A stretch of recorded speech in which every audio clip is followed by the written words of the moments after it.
Você sabe identificar o seu chamado no Senhor? Quantas pessoas hoje fazem aniversários já há décadas numa igreja e elas ainda não encontraram o seu chamado no Pai? Pessoas que já passaram por vários ministérios, já tentaram de todas as formas possíveis, mas não identificou aquilo que arde no coração de cada uma delas. Bom, eu quero através da minha história, através do meu testemunho, poder compartilhar com você como identificar o meu chamado no Senhor. Uma das coisas principais que a gente não pode negociar é ter uma vida de oração. Não terceirizar a sua vida de oração nos ambientes de culto, né? Porque tem pessoas que só sentem a presença de Deus, só conseguem se conectar com o Pai quando estão durante o culto, né, semanal, ouvindo um louvor, conseguindo ali ter uma atenção, né, à presença do Senhor. Mas eu quero encorajar você em Mateus 6,6, fecha a porta do seu quarto e ora o Pai que está em secreto.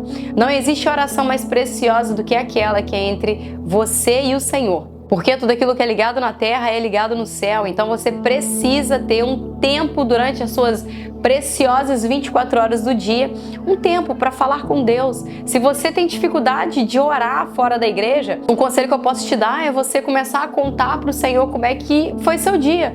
Senhor, tô aqui tomando café, nossa, café da manhã tá bom. Senhor, abençoe meu dia. Começa a ter esse diálogo com o Espírito Santo. Uma vida de oração, uma vida de devoção e de relacionamento com o Pai. Porque não adianta, né? Você pode estar aí servindo, fazendo mil coisas, mas até hoje você não teve a sua experiência com o Espírito Santo, a sua experiência com o Senhor.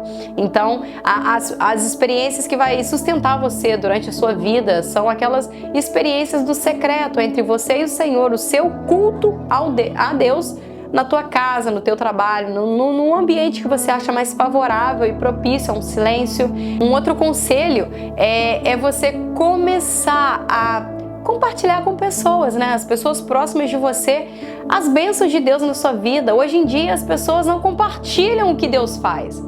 Às vezes entra na internet para debater Bíblia, mas não senta com um familiar para falar da provisão financeira que aconteceu naquele mês. A gente olha pessoas de outras religiões que batem no peito, que têm ousadia e coragem de falar que são espíritas, que são bandas, que são várias outras religiões, mas o cristão mesmo tem vergonha de falar e se coloca num pacote chamado eu sou evangélico. Não, você não é evangélico, você é um cristão. Você é temente à palavra do Senhor, você é um discípulo de Cristo. E a gente tem vergonha de falar. Às vezes as pessoas estão fazendo piadinha com a Bíblia, piadinha com Jesus e a gente se cala. Agora, quando é uma piada com outra religião, então o irmão praticante de outra religião, ele defende.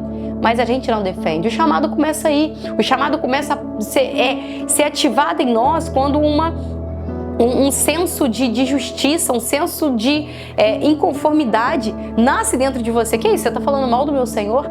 Não, olha só, porque o meu Deus é isso e aquilo. E de experiência pessoal, durante muito tempo, no ambiente de trabalho, eu tinha um colega de trabalho que sempre fazia piadas insignificantes da Bíblia. E aquilo me subiu, gente, aquilo queimou as minhas veias. Eu falei, você tem que respeitar.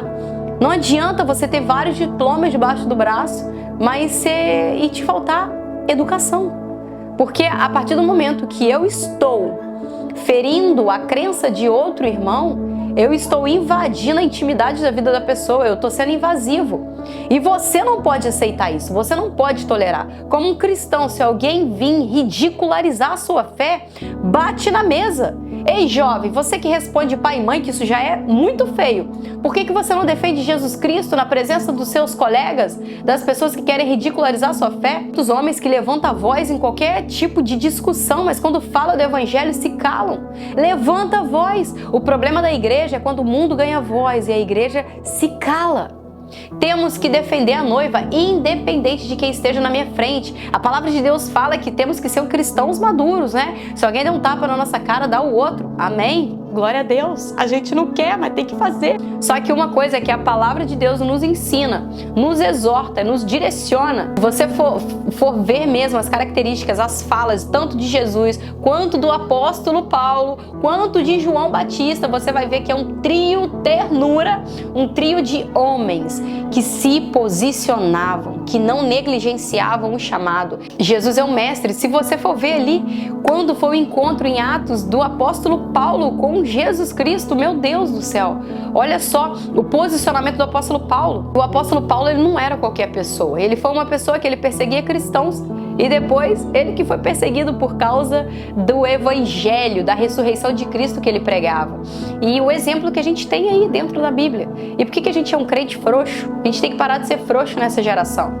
Hoje em dia, ser cristão de verdade é ser posicionado e não negociar os nossos princípios bíblicos. E o terceiro ponto é servir na igreja local. Você precisa servir a igreja local, você precisa estar inserido no corpo de Cristo, você precisa estar servindo os ministérios e se encontrar. Poxa, será que eu gosto de recepcionar pessoas, gosto de conversar com pessoas? Será que eu gosto de uma parte mais técnica? Mas independente se é técnica, se é ministerial, se é imposição de mãos, se é intercessão, enfim, vai chegar um ponto que o Espírito Santo ele vai se manifestar para você. Vai chegar um momento que o Senhor vai te usar tanto tecnicamente quanto socialmente e você vai ser usado para impor as mãos sobre alguém, enfermos serem curados. Chegará um momento em que o Espírito Santo vai te catar na curva e você vai abrir essa boca sua e vai começar a falar sobre honrar com dízimos e ofertas, honrar a mesa da sua casa com a presença de Jesus, parar de ser covarde, esconder a sua fé. Isso é viver o chamado em Cristo, porque morrer é lucro se estamos vivendo em Jesus Cristo.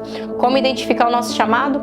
Principalmente, você viveu o seu chamado no Senhor, você tem que renunciar essa vida de vergonha, essa vida de timidez, porque o reino de Deus não são para os tímidos.